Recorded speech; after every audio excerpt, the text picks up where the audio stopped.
I'm Laura Tuck, and I'm the Vice President for Sustainable Development here at the World Bank, and it's really great to have the chance to be here with you and to welcome such a distinguished panel of guests to this high-level session on childhood stunting, which is obviously the reason you're all here, a critical issue that affects so many of our clients. And as many of you probably know, this work is being led by our Human Development Group. So normally the Vice President for Human Development would be speaking here. But, so you may be asking yourself, why not?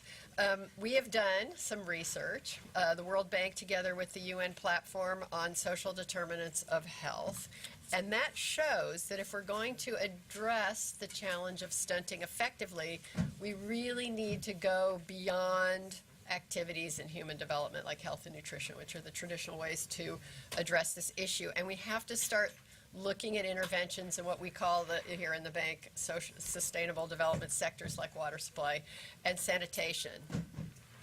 And tackling childhood stunting is obviously, and you've heard our president talk about this at length, a critical issue for the World Bank if we're going to address our goal of reducing extreme poverty.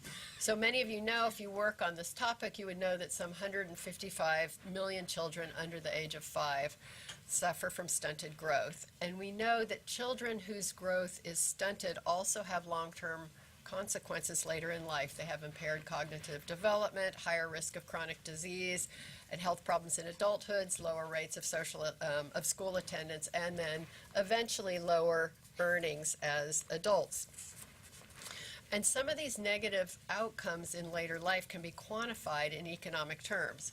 So we've done some of the research we've done has let us make estimates that on average, a country's GDP can be this is average, 7% lower than it would otherwise be if its current workers were stunted in childhood. And that's huge. But in sub-Saharan Africa and parts of South Asia, the GDP per capita could actually be 9 to 10% lower as a result of stunting. So this is a huge economic impact. And so what we want to do to better understand then these linkages between poor water and sanitation and health and poverty, we launched this initiative 2 years ago called the Water Supply, Sanitation, and Hygiene Poverty Diagnostic. And we implemented this in 6 regions and 18 countries.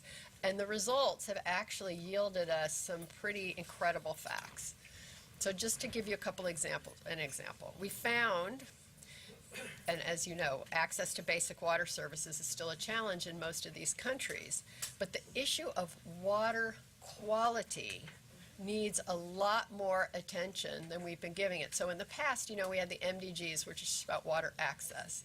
But now we've really found that we have to put our focus, come on in.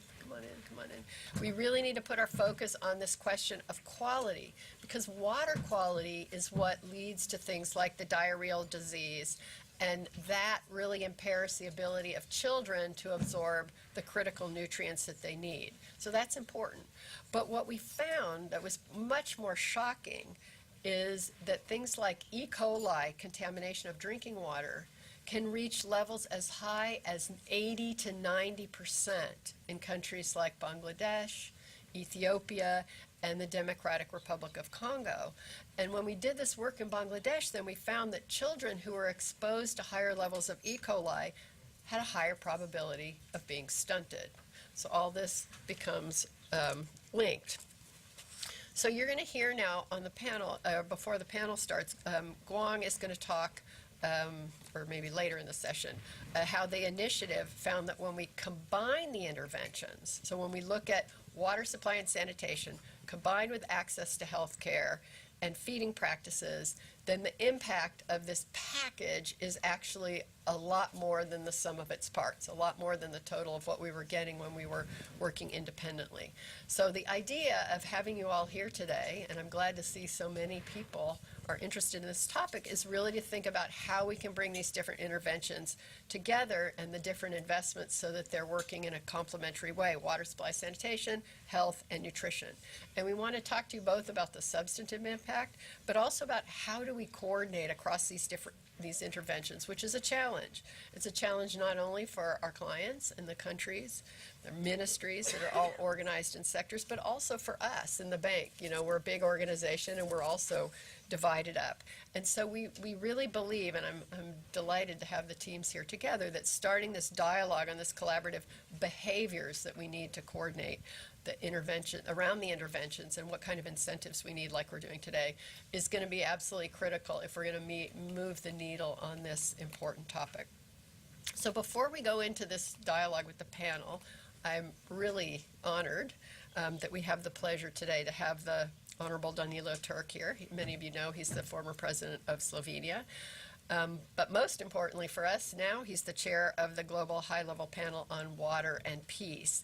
And he's going to share with us some reflections from a recent report that this panel has just completed, including work in fragile states where childhood stunting is also very acute. And he's going to talk about the broader water agenda and the importance of cooperation. And these are issues that we face in the water sector with regard to both quantity and quality. And he's going to talk a little bit about intersectoral cooperation related to water resources management that has implications for service delivery, especially in fragile states. And then some of the kinds of sustainable investments and innovative financing mechanisms that could go along and support that. So please join me in welcoming the Honorable Danilo Turk.